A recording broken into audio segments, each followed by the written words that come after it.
Hello and welcome back to Bicycle Legs and another edition of Friendly Arguments. And today, welcome back, please, to the channel, Mr. Davey Cretin from New York City. Davey, always a pleasure to have you on the channel. Thank you for having me back, Bicycle Legs. I appreciate it. I enjoy doing And shows with you. yeah, I love it too. And today we're going to be talking about one of my favorite Beatles albums and not one of Davey's favorite Beatles albums. And that is the White Album, or just known as The Beatles. This is my 1987 repress on beautiful white vinyl, perfect for the Nice. White Album.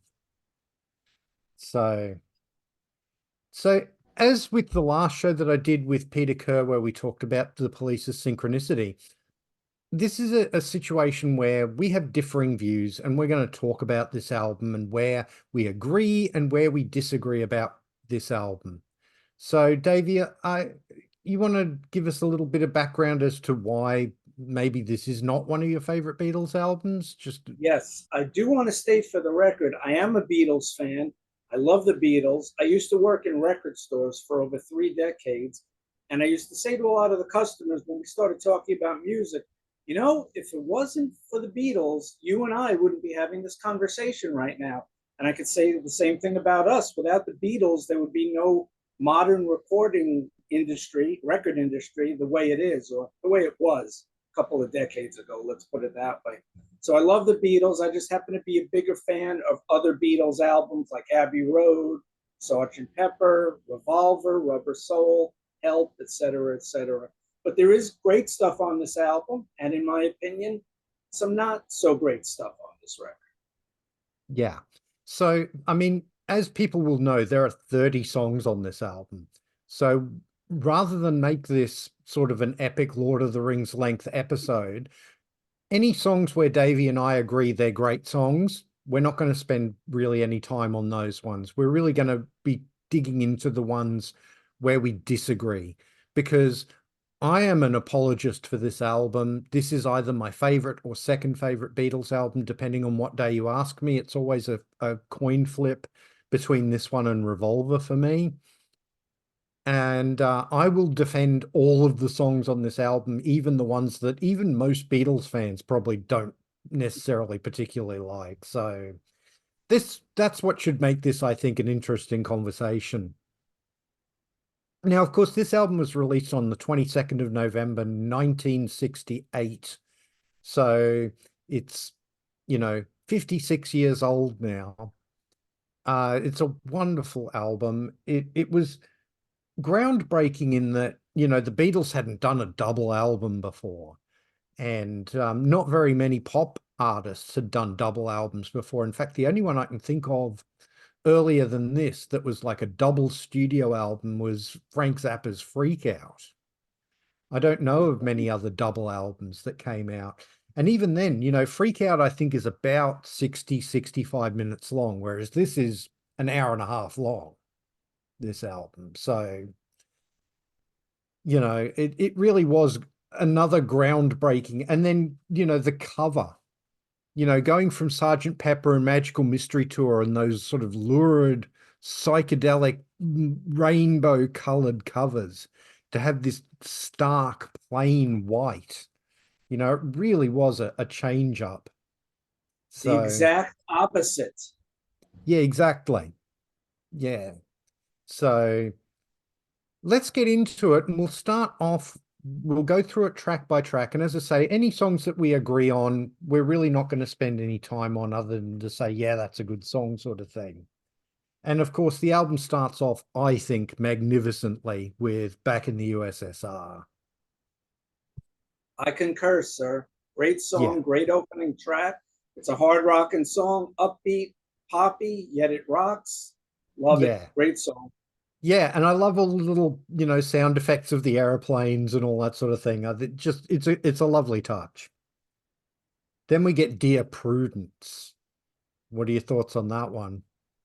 That is my favorite song on the album. In fact, when I was a younger man, a lot younger, and I was working in the record store, I was a bit of a contrarian and I was a wise guy, Weisenheimer's, we'd say over here, keeping it clean and G and PG rated. And I would try to get my coworkers' goat sometimes. And I used to say the White Album, it's a one-song album. Dear Prudence is the only good song on it.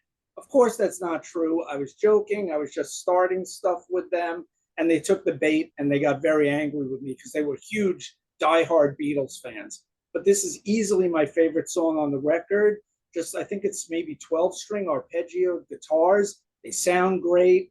And of course, it's about Mia Farrow's sister, who was just staying in her room, named Prudence Farrow. And Lennon wrote the song. And I think it's a great song. Easily my favorite track on here. Love the harmonies, Ringo's drumming on it.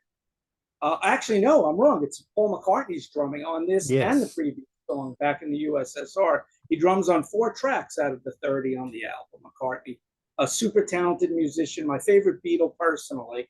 But this song is amazing and I love it. And I just want to state that for the record. Yeah.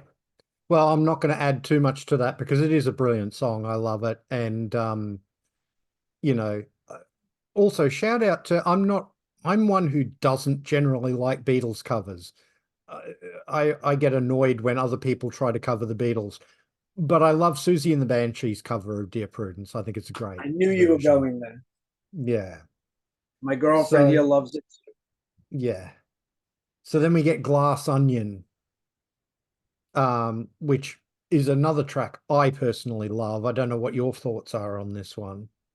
I like this song too because I know a lot of music fans don't like when bands or artists reference other songs that they've done in lyrics and titles. And I like how Lennon does that in the lyrics here. Glass Onion is a good song. It's got some great strings and sound effects.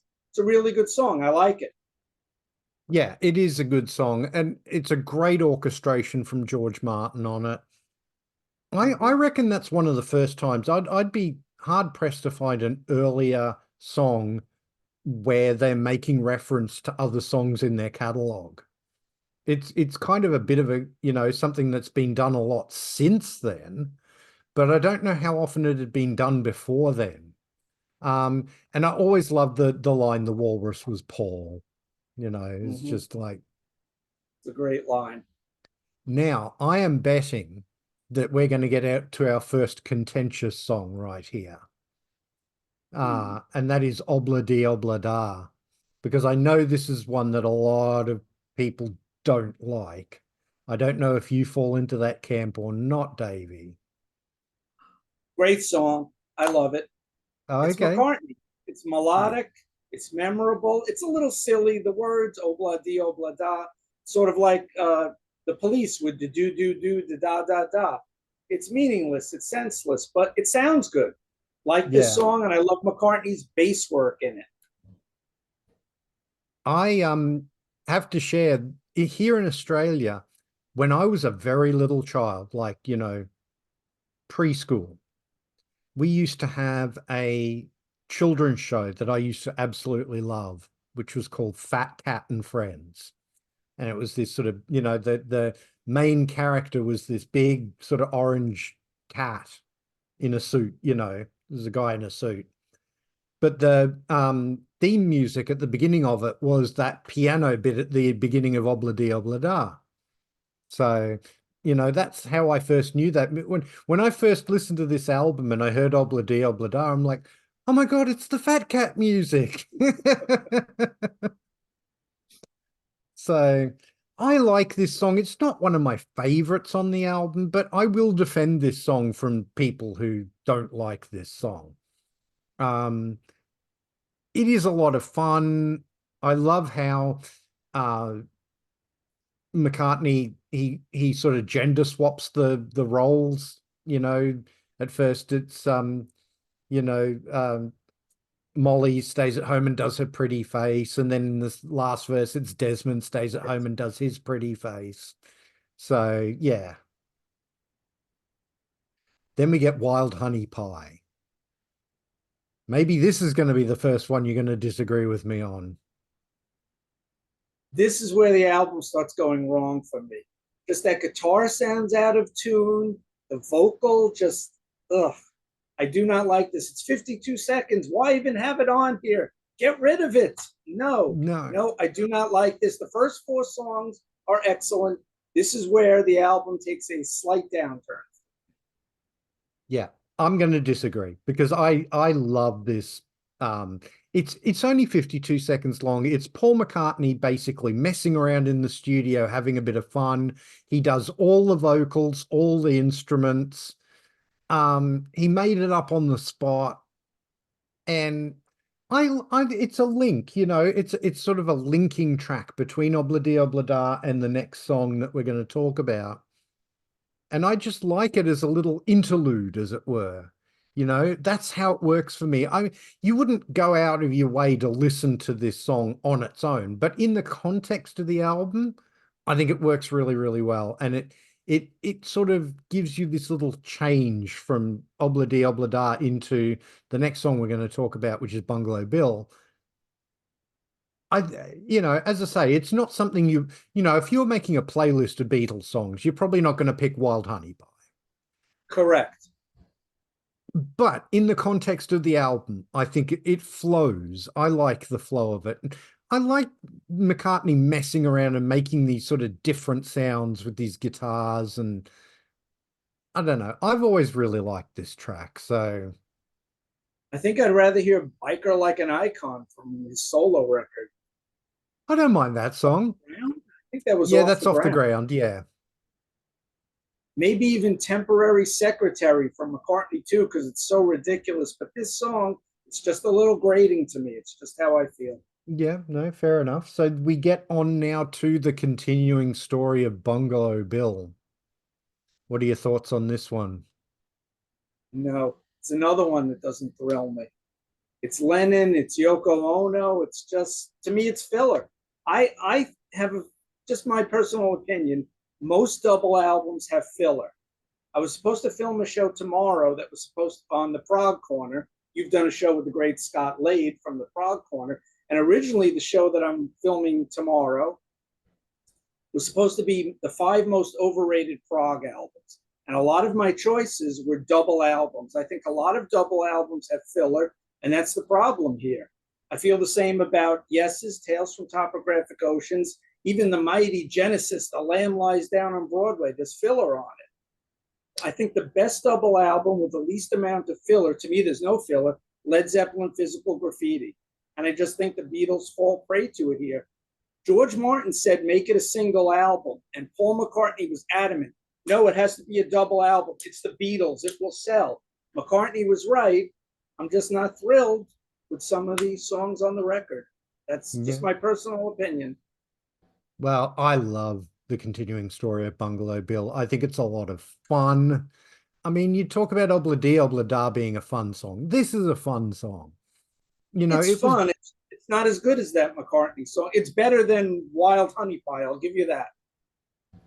but I mean, it starts off with what sounds like this wonderful wild flamenco guitar, which is actually a tape on the Mellotron.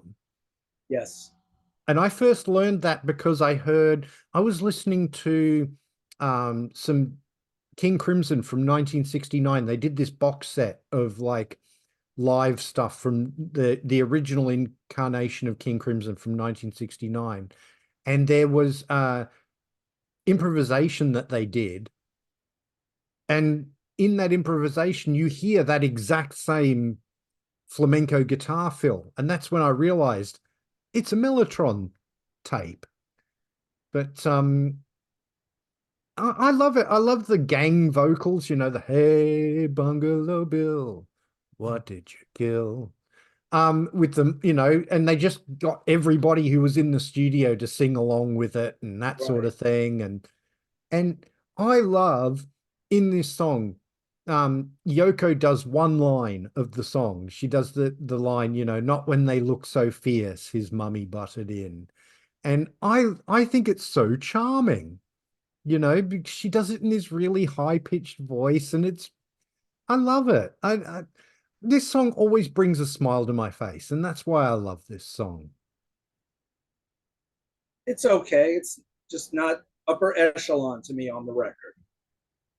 Now, I have a feeling that you're not going to disagree with me on the magnificence of the next song, which is While My Guitar Gently Weeps. It's an excellent song. It's got Clapton on it. Back when he was Clapton and he made great music. My favorite period from Clapton is with Cream in the 60s, Derek and the Dominoes, Blind Faith, his early solo stuff. I like his stuff basically through, what was it, August, late 89, I think that came out. After that, I'm not too thrilled with Clapton's music, but he adds to a great song written by George Harrison. The only problem with this song is that it used to be overplayed on rock radio here in New York. This was one of the Beatles songs they always played. They played back in the USSR a lot as well, but I think they played this one more. Oh, But it's a there you great go. song. There's no denying George Harrison at his finest. Love Yeah, it. because that's funny you should say that because this not a song that really got played on the radio here. All the Um, time. Yeah. yeah, but I mean, I think most people would agree this is one of George Harrison's finest Beatles songs. Right up there. Most people would, pick sort of Something and Here Comes the Sun Those were and the two things I like, was thinking. you know, I discussed this in a show I did on Rock Daydream Nation. My personal favorite George Harrison song with the Beatles is actually Within You Without You. I love Deep that cut. song to bits. But yeah, While My Guitar Gently Weeps, they messed around with Eric Clapton's solo to make it sound not like Eric Clapton. They did all this sort of weird phasing and stuff on it. Because Clapton was very self-conscious about playing on a Beatles record. And so Yeah, he he didn't want asked to them do to, it. yeah, and he asked them to mess around with the sound on it. But George brought Eric Clapton in because he wanted the rest of the other Beatles to quote unquote be on their best behavior. And so that's why he wanted a guest in the studio, so that they wouldn't be all the bickering and that sort of thing that was going on a lot with the White Album. So yeah, and then side one closes out with Happiness is a Warm Gun. This is an odd song. Just before we go into that, the Hmm. piano work on while my guitar gently weeps. Love the piano on that song too. Yeah, that's Paul, isn't it? I'm not sure off the top of my head. Yeah. So yeah, we Whoever get it is, into Lennon, McCartney, it's great. yeah. So then we get into Happiness is a Warm Gun closing out side one. As I say, this is an odd song because it's like three different parts that have been sort of, Frankenstein's monster stitched together. What are your thoughts on this one? I like this song too. It's a great Lennon song. And I Yeah. like the whole part on the chorus, bang, bang, shoot, shoot, that some people might find silly or ridiculous. I like that. Like his vocals on the song. It's catchy. It's under 3 minutes. It's not too long. It doesn't overstay its welcome. Good song. Yeah. And I like the fact it's almost, sort of, so many sort of prog epics that would come in the sort of early 70s and that sort of thing were, actually sort of shorter songs that were stitched together. And this kind of gives you an idea of what that sort of thing would be. And of course, Paul McCartney would do that sort of thing a lot with the medley on Abbey Road and then with things like Band on the Run Yeah. and that sort of thing. So again, Lennon's kind of showing the way here by taking these three short ideas and stitching them together and creating this song. Um, yeah, it's a great song, and it was apparently inspired by a magazine that George Martin had in the studio.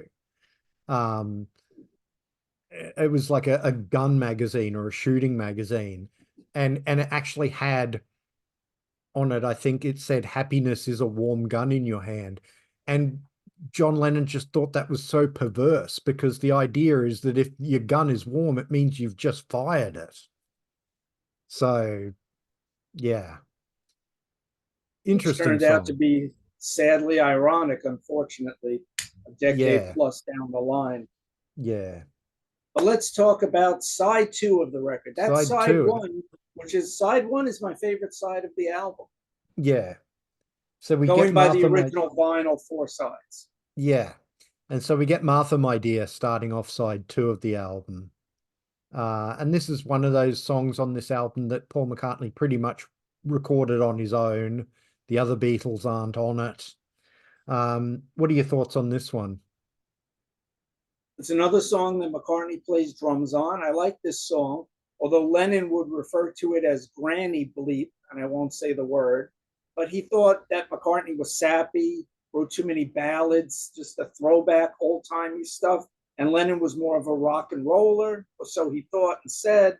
So he didn't like songs like Obla Di Obla Da and Martha My Dear. But I like this song.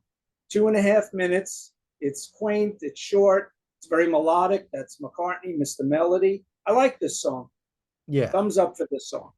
And contrary to popular belief, he may have got the name Martha from his dog, his sheepdog Martha, but the song is not actually about his sheepdog. It's a love song, and it's a lovely song. I really like it. And yeah, but it is one of those songs, there's a few songs on this album that Paul basically did on his own. And Mm-hmm. I think, the other guys, particularly George and Ringo, got a little bit sort of their noses out of joint that Paul would go off into a different studio and do these songs on his own while the other guys were doing something else. And I think that was a lot of the to do with the tension that came with this album and the making of this album. Well, that also harkens back to the first song back in the USSR, where McCartney kept saying to Ringo, the drums aren't right, the drums aren't right. And Ringo up and left. He quit the band for 2 weeks and they talked him into coming back. That's why McCartney plays drums on 4 tracks on the record. That's part of the reason. Yeah, There was a lot of tension. This is where it all came to a head on the White Album. This is when it started, I should say. Didn't come yeah, to a head yet. This is where it started on the White Album. They all brought in their own songs. They had disagreements. John brought Yoko in on the first day, and that upset the three guys. We've never had wives or girlfriends here. Why is she here? Who is she? Why are you bringing her here? That was the yeah, beginning of all the tension. yeah.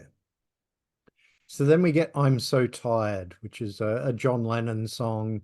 This song kind of feels to me like a bit of a callback to I'm Only Sleeping from Revolver. Although it's not sort of the psychedelic, that just the subject matter, you know what I mean? Sort of, about sleeping and being tired and that sort of thing. It's a Um, good point. what are your thoughts on this one? I like I'm Only Sleeping better than this song. I'm So Tired is okay, but it's just not one of my favorites. I don't think it's a standout track. It's decent. It's I pleasant, but it's not top tier for me. I have very pleasant memories of this song because I remember going to a gig. I can't even remember what the band was, but I went to a gig with my little sister back in the late 80s, early 90s at a place called East's Leagues Club, which was like a rugby league football club. And like we went to see this band at the clubhouse. And then we were catching a taxi back to her place after the gig, would have been after midnight, really, really late. And we were sitting in the back of this cab and talking to the cab driver, and we serenaded him by singing the song I'm So Tired, the pair of us in the back of the car, you know. Um, and so I always think of that particular night when I listen to this song. Um, but I love this song, I feel like it has this lethargic energy to it, but at the same time it does have this sort of, when he gets into, I wonder should I call you, but I know what you would do. He really sort of takes off. It's a great vocal from John on this song. I'll Um, give you that. yeah. And Great rock and yeah, roll singer. yeah. But he manages to rock and at the same time, have this really tired, lethargic feel to it. I feel like it's a masterstroke, the arrangement of this song, to sort of marry in with the lyric of the song, you know, because he's really, really tired, but he can't sleep, you know. So yeah, I think it's a great song. I really, really love it. Then we get into the next three songs all have a bit of a theme because they're all sort of animal related. And we start off Right. with Blackbird, which is another solo McCartney song. I think most people would agree, and that this is, a McCartney masterpiece. I don't know if you're going to agree with that or not, but Regarding this song, before I tell you what I think about it, I want to give a shout out to my sister Mandy, who actually took me to see Paul McCartney about 6, 7 years ago before the pandemic, 2017, 2018. I saw Paul McCartney in concert. He was great. I loved it. Regarding this song, though, I love it also. Blackbird is an excellent song. yeah, Love the guitar playing, the vocals, the bird sounds, of course. yeah. This is a great song. Yeah, no, again, I'm not going to disagree with you because I love it to bits. You know, when I was a teenager, I could never do this, but other sort of guitar player friends of mine, this was one of the songs that they would learn to sort of show off their skills. Look what I can do, and do this finger picking Blackbird. Absolutely love it. And then you get Piggies, which is the second George Harrison song on the album. I don't feel the same way about this one like I did with While My Guitar Gently Weeps. It's okay. It's 2 minutes. It's filler. I like, who is it? It's producer Chris Thomas playing the harpsichord on this. I like that. But to me, it's just a silly little filler track. Not one of my favorites. Sorry. Yeah, no, I'm going to disagree with you because I think it's a charming track, and I love the fact that he's using piggies as social commentary. Not about the police, these days, you think piggies, you're probably thinking the Yeah. police and that sort of thing. But he's Especially in just, this country. yeah, but what he's doing with this lyric is just sort of more a general social commentary about, uh, the class system in the UK and that sort of thing. Yes. Um, and I really love it. And it's a great orchestration. I think it's Chris Thomas's orchestration. I don't know whether George Martin was back to do the orchestration for this one I'm or not not, sure. but it's a wonderful orchestration on this song. Um, I love the part, the sort of middle eight where it get that sort of megaphone sound on George Harrison's voice, the in the skies with all the backing, you know. And I love the line, in their eyes there's something lacking. What they need's a damn good whacking. I think that's a wonderful line. Apparently his It's a good mother came line. up with that last bit. He was struggling to come up with the lyric there, and she came up with the damn good whacking line. So um yeah. No, I think this is a wonderful, charming song with a bit of social commentary. Yeah, it's a great song. I think all of George's songs on this album are absolutely wonderful. But then we get another song that I think is one that really does divide the fans, and that's Rocky Raccoon. Yes. Just want to add one thing about Piggies. The way you Mm, said it's Harrison wrote it as social commentary. About almost a decade later, that Roger Waters would take it and really stretch it out on the Pink Floyd album Animals, yes. dividing the classes into pigs, sheep, and dogs. So he Yeah. did Harrison, a little one further, let's say. Yeah. But moving on to Rocky Raccoon, that's another McCartney song that I think is filler. It doesn't thrill me. Yeah. It's sort of like a country western storytelling, but to me, it's another filler track on a double album. You see, I think Rocky Raccoon is a lot of fun. It's a lyric that he pretty much made up in the studio. If you listen to, I've listened to all these different sort of bootlegs of, the White Album sessions and all this sort of thing, because I am that much of a Beatles nerd that I listen to all these sort of, session tapes and alternate takes and all that sort of thing. He was making these lyrics up as he went along in the studio, and they did however many takes of this song, and he would sort of refine the lyric as he was going along. So he was basically writing this song as they were recording it. Um, I don't know. I always loved this song. It's another song that I used to listen to a lot with my little sister.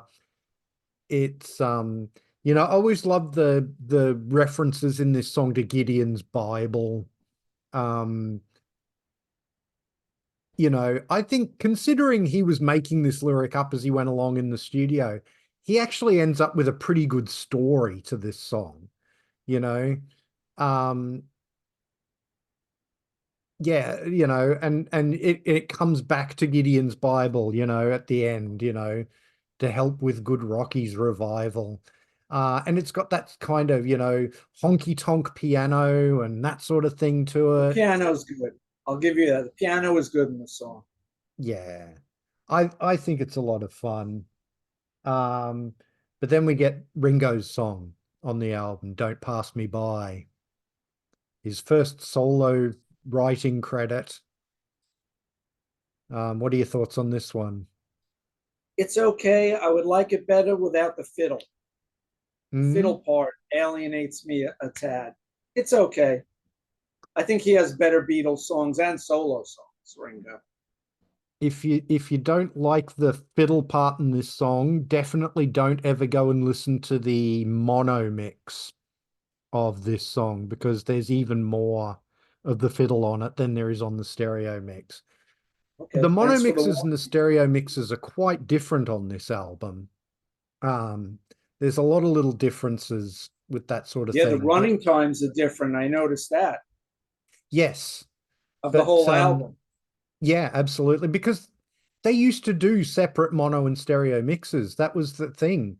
A lot of bands, they would do a stereo mix and then for the mono, they would just fold the two tracks down into one. So, but the Beatles didn't do that. They did separate mono and stereo mixes. And it was really only on this album that the Beatles started really paying attention to the stereo mixes. You listen to any of the albums before this, and the stereo mixes were usually done as an afterthought. The Beatles were there, hands on for the mono mixes all the way up to Sergeant Pepper, but the That's what stereo they like mixes they better. had, Yeah. but the stereo mixes they had nothing to do with. This is the first one where they were hands on in the stereo mixes as well. So that's just an interesting little tidbit, I think, as far as the Beatles go. Don't Pass Me By. It's probably one of my least favorite songs on the album, but again, it's still, I think, charming because it's Ringo. It's, his first time sort of writing his own song for the album. Um, it's only Ringo and Paul on this song too. There's no John, there's no George. Which is a bit sad. Um, but Ringo would write better songs than this, thinking of Octopus's Garden, but also some of the stuff he would do in his solo career. Yes. Uh, yeah, I like this song. I don't love it. So, I mean, this is probably, but still, I think it needs to be there in the flow of the whole album. I think, especially as it takes you from Rocky Raccoon into the next song, I think it needs to be there. So I'll defend it for that reason, if nothing else. Okay. I did. You are right. He is charming. I saw Ringo Starr live with the All Star Band one time at Jones Beach. It was a great lineup, and he played drums. He was the MC, and he was great in concert. Yeah, So he is charming, and I'm glad I've seen two out of the four Beatles live in concert. yeah, yeah. I'm kind of jealous of that, but yeah, we get into Oh, another one of McCartney's sort of off the cuff songs here with "Why Don't We Do It in the Road." What are your thoughts on this one? nah, not one of my favorites. It's Yeah, rock and roll. He has a decent vocal on it, but it just never grabbed me, this song. At least it's short. It's only a minute and 41 seconds. So it's brief. I'll give it that. I love this song. I think it's I knew it's you would. it's heavy rock and roll. It's you know Paul's doing his wonderful, raucous voice. You've got some great drumming from Ringo. He brought Ringo in for this one to play the drums on it. And the funny thing is, John was mad about this song, not because he thought it was a bad song, but because he wasn't included in it. He wanted to be on this song. So, even John, I think, actually recognized that this was a worthwhile track for the album. He was just a bit miffed that Paul Attention. didn't include him for this one, because again, it was one of those situations where they were doing something else in studio too, overdubbing an orchestra or something or whatever. And Paul, being the impatient guy that he was, he just grabbed Ringo and took him to Studio 3 and said, "Hey, let's just do this for an hour, you know?" And they did, half a dozen takes or however many takes they did of this. And I, I don't know, again, I think it's absolutely wonderful. And it, again, from going from Don't Pass Me By into the next couple of songs, I think you need Why Don't We Do It in the Road there to give you that bit of crunch, that bit of raucous rock and roll before we get into a couple of really gentle songs that close out side two. So, and then we start with I Will, which is Paul's gentle song. What are your thoughts on Thumbs this one? up. Yeah. I like it. It's melodic. I like it. I enjoy it. And it's another short song. Barely, it's 5 seconds longer. Then why don't we do it in the road? But I like I Will. I Yeah. think it's a good song. It's a lovely song. It's Paul, George, and John. There's no Ringo on this song. And I'll get it right in a minute. John is doing the sort of woodblock percussion on it, and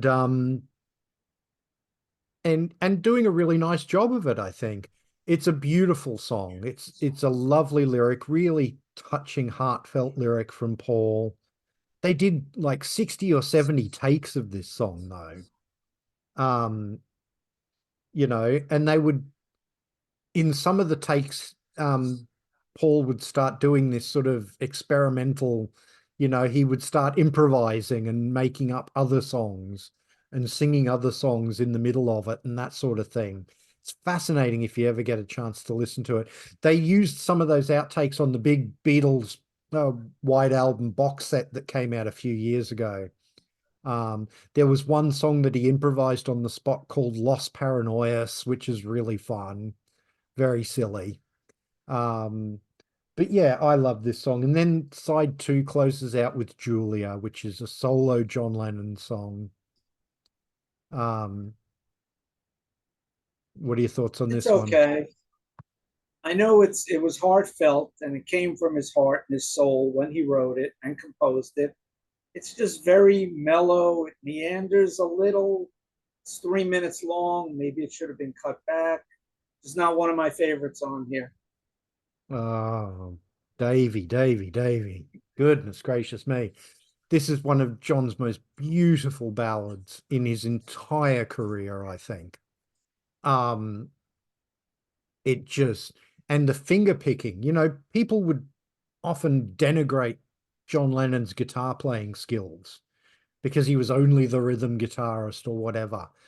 There was that horrible biography that came out after he died where Albert, whatever his name was, that wrote, the lives of John Lennon or whatever it was, really denigrating John Lennon's ability to play the guitar. And this song should shut anybody up about that. His guitar playing is wonderful on this song, his beautiful acoustic finger picking. The song's partly about his mother, partly about Yoko. It's a heartfelt song. It's got a wonderful double tracked vocal. He did Um, that all the time. yeah. And yeah, I absolutely love this song, and it's a beautiful way to close out side two of the album, I think. Um, a John Lennon masterpiece, as far as I'm concerned, and showing his tender side, which he didn't tend to do a lot. He always wanted to be the rough, tough rock and roller, but this Yes. showed he could write a ballad just as beautiful as Paul could. So, yeah, I love I it. will agree with you. He was a very good guitar player. He was a great musician. So I'm not going to denigrate his playing ability. Mm. Just not one of my favorite songs here. That's all. So that closes out disc one. And then we get on to side three, beginning of disc two, with the song Birthday. You like Excellent. this? Love it. Yeah. Love singing it. Played it on the radio a lot, but this is one of the ones I never got tired of. It's great. It's compact. It's less than 3 minutes, and it rocks. It has some great guitar playing in it. And Ringo's drums, by the way, sound great on this whole album. And so do McCartney's on the tracks that he drums too. I like the Yeah. drum sound on Yeah. the The whole production album. is the production is first class on this album. Absolutely. The genius And of George Martin. and Birthday is just a great rock and roll song. It's a song that all of them participated in. If memory serves me correctly, Paul started doing this song early because he used to come into the studio before the rest of the band because he lived a lot closer to Abbey Road than the other guys did. So he'd get there early and he started sort of working on this song. And then apparently all the Beatles went back to Paul's place to watch the old 50s rock and roll film, The Girl Can't Help It, because it was on TV. And then they came back and finished recording this song. So yeah, it's a wonderful song and great way to kick off side two. It's really, raucous and fast paced. And you get I think it's Yoko and Paddy Harrison doing those really high birthday vocals in the choruses. I think it's also Maureen Starkey Yeah, at the could be, you time, could be right. Ringo's wife. Yeah. But yeah, no, it's a wonderful way to kick off. And then you get into Yer Blues, which they recorded in a tiny little closet. They all crammed into this tiny little room at Abbey Road to record Yer Blues with no separation between the instruments and that sort of thing. And I'm guessing from your shrug there that this is not one of your favorite songs on the album. It's not one of my favorite Lennon pieces, unfortunately. It's Yeah. okay. I'm not a huge blues guy. It's upbeat, it rocks, but it's not one of my favorite songs on the record. I love this song. I mean, I used to get this, I was a very typical moody, sullen teenager. And so the lyrics spoke to me a lot when I was a kid. And John's vocal is just off the charts on this song. He's absolutely howling his soul out, you know. And the lyrics to this song I just love to bits. Lyrics like "My mother was of the sky, my father was of the earth, but I am of the universe, and you know what that's worth." I love the poetry of that. Just It's a absolutely good lyric. wonderful. Um, you know, just absolutely wonderful song. And I love the fact that the four of them crammed into this tiny little room to record this song and have absolutely no separation between the instruments at all. So everything was bleeding into everything else on the tracks, and the guitar on it, the guitar tone on this song is just stellar. Now, this is one of the highlights of the album for me. Love this song to bits. Um, and then it goes, and this is one of the things I love about this album so much is the contrasts, because we get Birthday, which is this raucous, up-tempo rock and roll song. And then you get Yer Blues, which is much slower. It's bluesier, but it's kind of funky. It's, you know, really heartfelt. It's very dark lyrically and that sort of thing. And then we get Mother Nature's Son, which is just a complete 180 again. That's one of the things I love about this album. So you like that song? This is a McCartney song I can get behind. Yeah. Melodic, Mother Nature's Son, the guitar playing, the doo-doos, excellent song. No problem with it. Yeah, and again, another great George Martin orchestration on it as well. Mhm. Um, Throughout the whole album. yeah. And apparently he was the trivia for this song that I remember, if my memory is serving me correctly, he recorded this song, you know, which is this beautiful, peaceful, pastoral song on the same day that the Soviet Union invaded Czechoslovakia to put down a revolt there. So, you know, just the contrast of those two things happening on the same day. It's just, you know, mind blowing. But it's a wonderful song. And then, you know, but that's what I was saying about the flow of this album and why even maybe some songs that I don't think are quite as stellar as other songs on this album still need to be on this album. And why the album, I think, as a whole experience works so well is because you get these different, you know, these complete 180s. You get these so much variety on this album as far as different styles of music and that sort of thing. And I love the flow and the work that they put into sequencing this album, you know, the track by track. Just, yeah, love that to bits. So then we get the longest title on this album. Sorry, Yeah. it's in my We head get now. we get the longest title on this album, which is Everybody's Got Something to Hide Except Me and My Monkey, which was based on a exhortation that the Maharishi had given them while they were in Rishikesh on their sabbatical. What are your thoughts on this song? This John Lennon song, I could definitely get behind. I like this song a lot. This is a great, upbeat, rocking track. Excellent Yeah, Lennon song. This one I will give a big thumbs up to.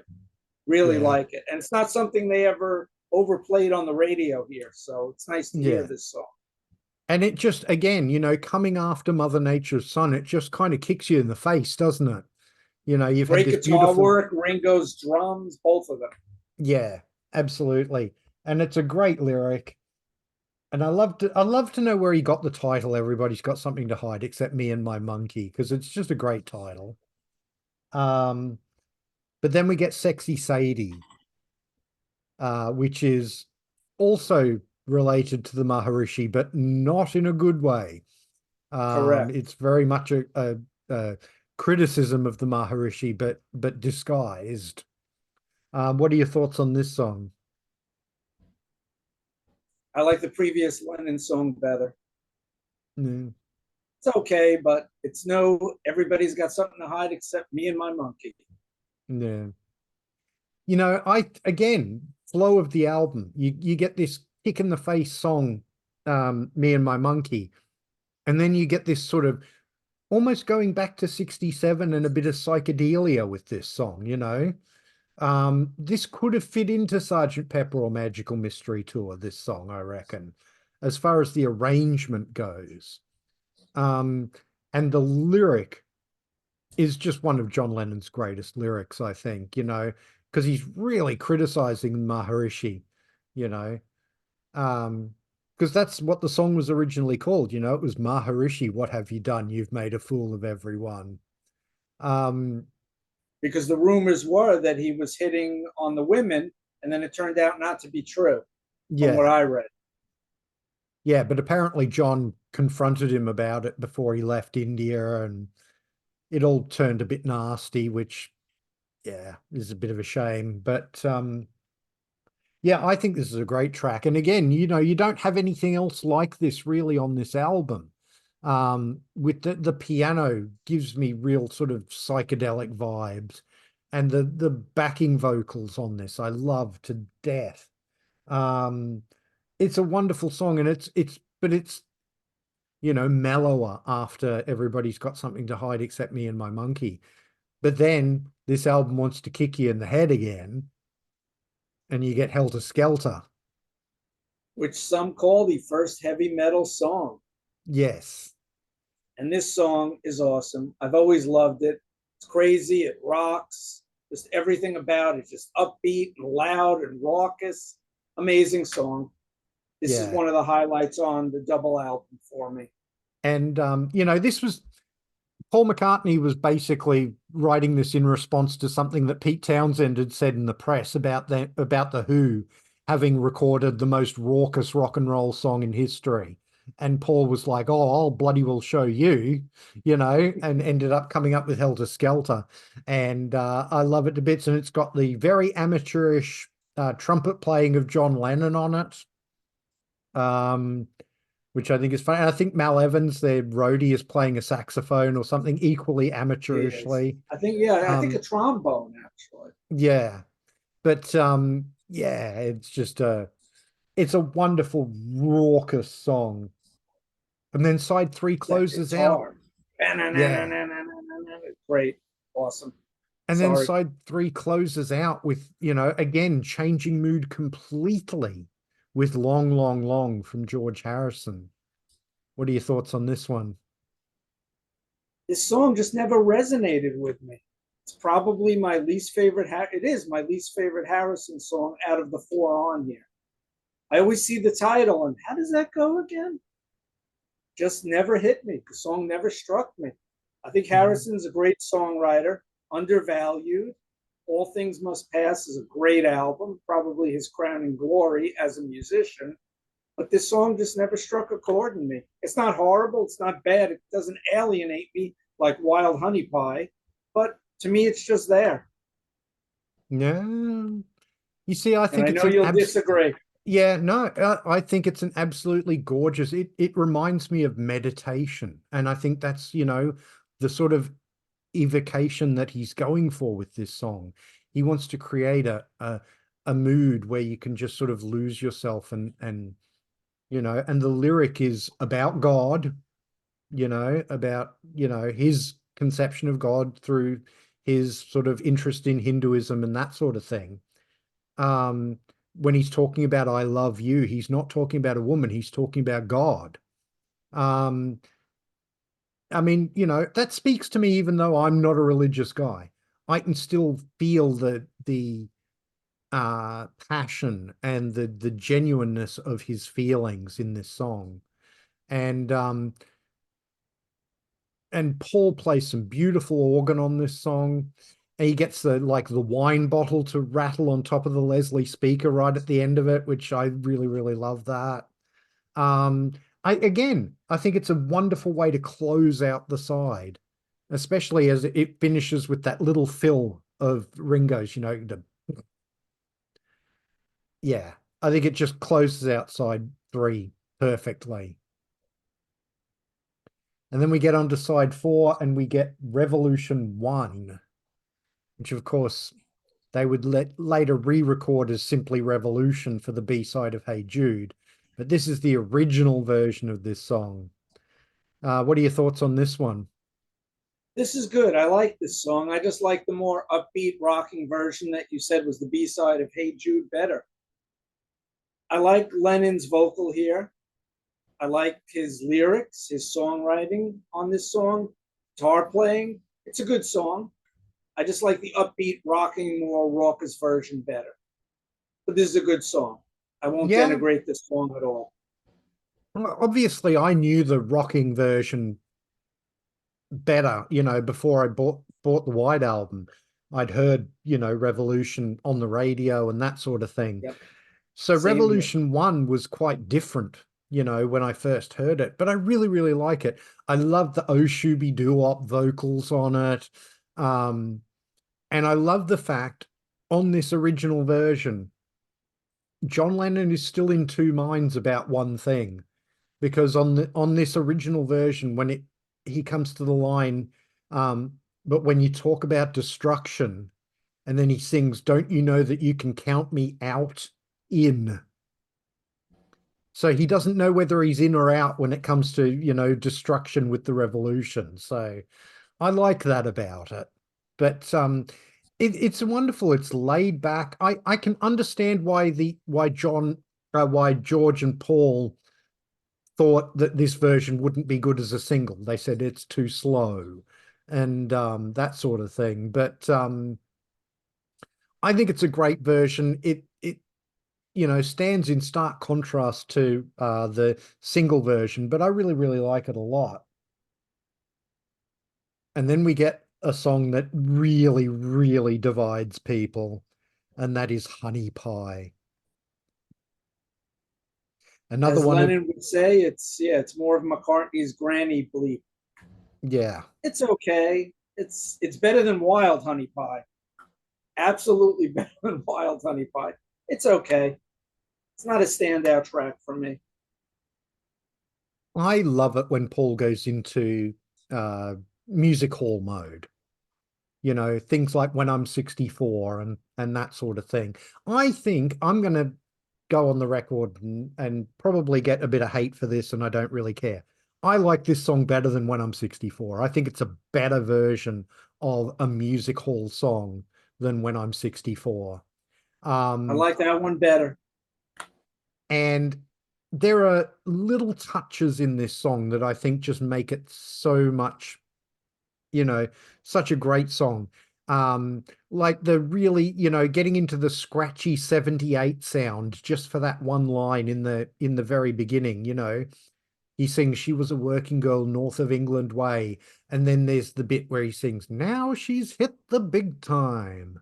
And you hear that, it sounds like a scratchy old 78 because of the production that they've done on it and that sort of thing. Little touches like that just mwah, make this song so much better.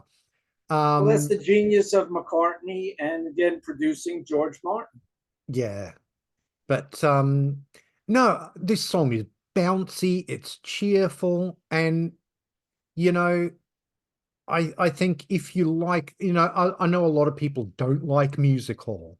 I do, and I think that this is a wonderful example of Paul doing that sort of 20s and 30s music that he grew up with because his father was a musician. He played in jazz bands and that sort of thing. And he used to sing these songs at the piano at his house when Paul was growing up as a little kid. So Paul had a love for that style of music as well, and it shows in a song like this. No, I think it's one of Paul's greatest uh music hall songs as far as I'm concerned. Really, really I love think he it. has better ones. Yeah, fair enough. And so do Queen as well. Queen do that style of musical very well for the most part. Yes. So then we get into the last of George Harrison's songs on this album, Savoy Truffle. Um, Written based on Eric Clapton's addiction to a box of chocolates, apparently. So, Yes. what are your thoughts on this song? This Harrison song is much better than the other one. I like this a lot better than Long, Long, Long. This is a good deep track. Yeah, Excellent Harrison song. Thumbs up for this song. I like Savoy Truffle. yeah, I it's a like his great song, isn't it? it's shuffly, it has a good beat. I like his vocal on it. This is a good song. Yeah. I mean, all the details in this song too, the wonderful electric piano, um, the horns that have been like really dirtied up and distorted. Apparently, George Harrison got these horns recorded and then he went to the horn players and said, I'm really sorry for what I'm about to do to your horn parts. Because he then like distorted the living hell out of them, but it sounds so brilliant. Um, yeah, and the lyric is so funny and clever.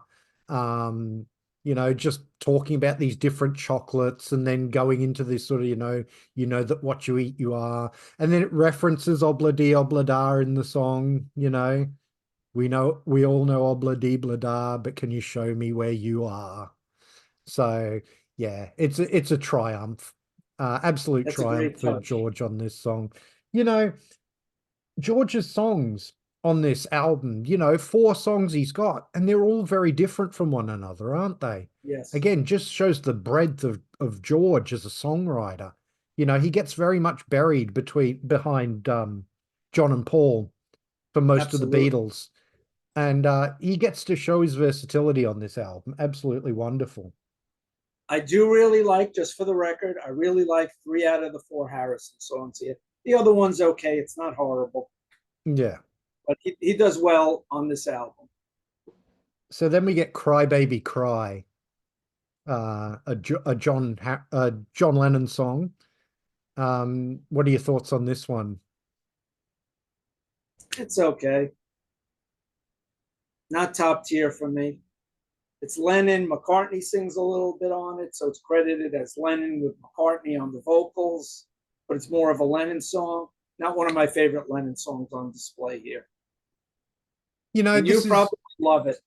I do. And look, you know, again, this kind of reminds me, not musically, but lyrically, it's a bit I Am the Walrusy because, you know, he's getting back into sort of nursery rhymes and Lewis Carroll sort of things. Um, you know, with the King in the Kitchen and the Duchess of Killarney and, you know, all this sort of thing. I like the lyric a lot. I love the harmonium on it. Sounds almost like accordion, but it's actually harmonium. Um, which is played by, I'm pretty sure that's played by George Martin. Um, but it's got that kind of nursery rhyme feel to the lyric. It's got a bit of a druggy kind of feel to the music, you know. You almost feel like you're in a bit of a haze with this song. I really like that about it. And then at the end of this song, there is this little snatch, and I think it was recorded during the I Will sessions of McCartney singing the "Can you take me back where I came from? Can you take me back?" And it gives this creepy little coda to the song, which I think is absolutely brilliant. And then it leads us straight into the most controversial track on this album, which is Revolution 9. And this one I love. Not, no. It's too long. It's too weird. It's very experimental. It's very John Lennon. At the time, he was doing those albums with Yoko, and to me, this should have been on those albums, on two versions or the other one. Title escapes me right now, but Life with the no, I do not Lions. like this, and I'm sure you love this. What was the name of the other one? It was Life with the Lions. That's it. Yeah. What do you And think of this one? I do love this track, you know, I because knew it. it's so out there. It's so weird, it's so experimental, and it works so well in the context of the album. You know, It- I love that it's no, it doesn't bore me at all. In fact, I'm enthralled every time I hear it.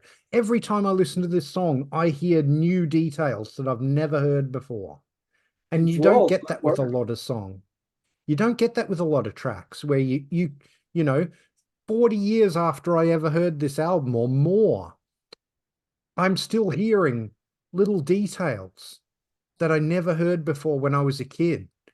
I love it. And you've got all these little spoken word bits and this sort of thing, you know, John's saying these strange things and George is saying, uh, um, you know, there's a line in this track that I still use in conversation to this day. If I'm handing something to someone, I will say, "Take this, brother, may it serve you well," which is one of the lines that John speaks in this piece.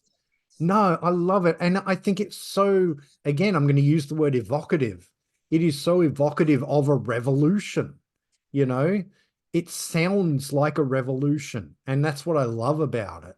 You know, it's got these noises of crowds and it's got these little creepy bits of music. It's got that number nine bit coming through. It's got John and George saying all these weird, strange things. And then it's got Yoko, you know, saying these really bizarre things like you become naked and this sort of thing. And it's got these bits from like this actually started off as like a big long extended jam on Revolution 1.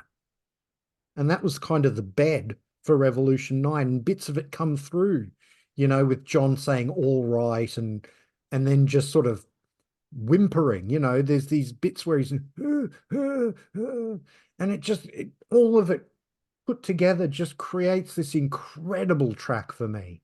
And yeah, I love it every time. I would never ever skip Revolution 9. I think it's an integral part of this album that needs to be there.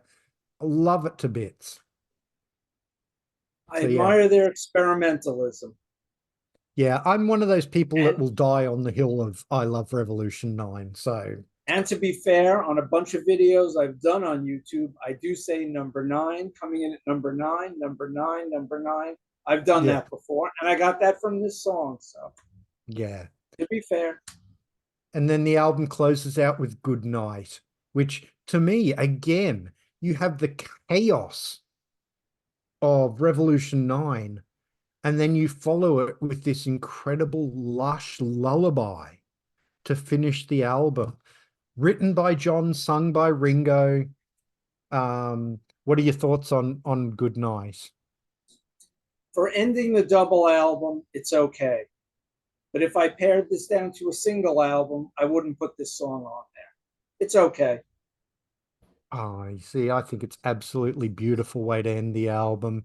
As again, you know, coming off the chaos of Revolution 9 into this lush lullaby, which is just so beautifully orchestrated by George Martin, so beautifully written by John Lennon, and I'm going to say so beautifully sung by Ringo Starr. He was the only one of the Beatles, I think, who could have sung this song. It wouldn't have worked if John or George or Paul had sung this song. I So, do like it better than Don't Pass Me By, probably. yeah. But I was reading a book on like split ends and crowded house and that sort of thing. And Neil Finn used to say when he was a little kid, he used to put like the speakers of his stereo next to his bed, like one on either side of his head. And he would play Revolution 9 and then Good Night as he was drifting off to sleep. And he used to reckon that was just like a perfect way to finish the day and go to sleep. So Neil Finn backs me up on this one that these two tracks are just wonderful. So yeah. So yeah, I mean, there you have it. I mean, your overall thoughts on this album and what you would, you know, do with it and that sort of thing. I'm on the George Martin side. I would have pared it down to a single album. I have 15 tracks out of the 30 starred, and it would make a very good 46 to 47-minute album that I would enjoy more. That's just my opinion. And I know Yeah. you totally disagree. Absolutely. Because I think every song on this just flows in such a way that it makes an incredible 90-minute piece of work that just every time I listen to this album, I have to listen to it all the way through. I can't just pick tracks off it. If I'm going to listen to the White Album, I have to book 90 minutes to not do anything else because I just have to listen to this album and let it all sink in absolutely once again. So, you know, as I say, this is either my favorite or second favorite Beatles album, depending on what day you ask me. So, I think it's a marvelous album. I wouldn't cut anything off it. I'm with Paul McCartney on it. You know, in the anthology, he was like, "Oh, people used to say, oh, it should have been a single album on it." And he's like, "It was the Beatles' White Album. It sold millions of copies. Shut It up." did. It's 24 times platinum in America alone. And Yeah, it's double platinum in Australia, where you are. It's double platinum in England. yeah. It's So, sold by the bucket load. So I know I'm in the minority. I still love the Beatles, and I hope I didn't upset anyone too much on this video. It's just my opinion. Everyone hears and sees things differently. Some people love certain movies, some people hate certain movies. Same yeah. way with music. So there you have it, everyone. That's our thoughts on the Beatles' White Album. Davey, thank you so much for joining me for this one. You will be seeing Davey a couple more times in the next month or so. He's going to be coming back for one of my Rush episodes, and he's going to be coming back for one of my panels. It's going to be a lot of fun. If you have not already subscribed to Cretin Classics, go and do that right now. I will leave a link in the description so that you can do that. Please do like, share, and subscribe here. It really does help the channel out. If you're new to the channel, please go and have a look at some of my other videos. I have everything playlisted. So if you want to see my studio albums ranked, which I have a Beatles one on, I have a playlist for those. If you want to see some of my Bicyclelegs Discovers Rush series, I have a playlist for those. And if you want to see my appearances on other people's channels, and I will be having an appearance on Cretin Classics coming up soon, I also have a playlist for those. If you want to follow me on social media, I'm at bicyclelegs on Instagram, Twitter, and a bunch of other places. I also have a dedicated Bicyclelegs Facebook page. Links are all in the doobly-doo. Please come and give those all a follow and join in the conversation. I'd really love to have you there. Thank you very much for watching, and I'll see you in the next one. Thanks for having